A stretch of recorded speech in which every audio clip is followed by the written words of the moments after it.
Hello everyone, welcome to Makerfabs channel. I'm Hannah.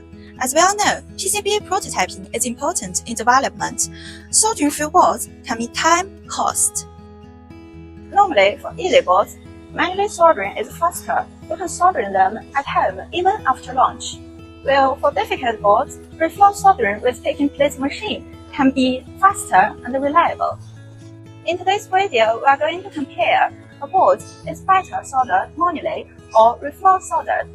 It's a board we soldered today. As you can see, it's relatively simple. It's about 15 SMD components with minimum P interval about 0.5 mm. We will solder two pieces today, have them manually soldered and reflow soldered to check which is better.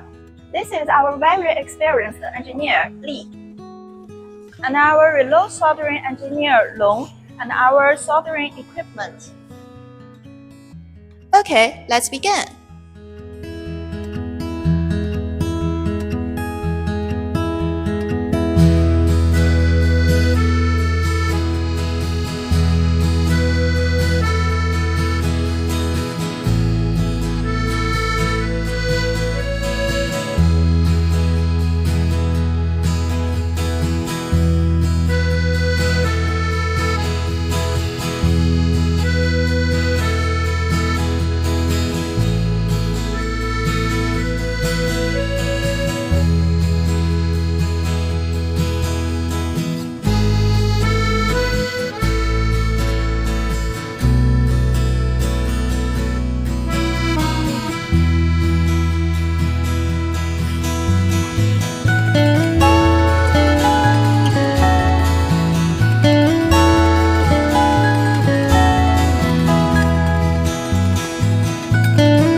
Okay, we got the board completed. First is how to check of the soldering quality, as we can see.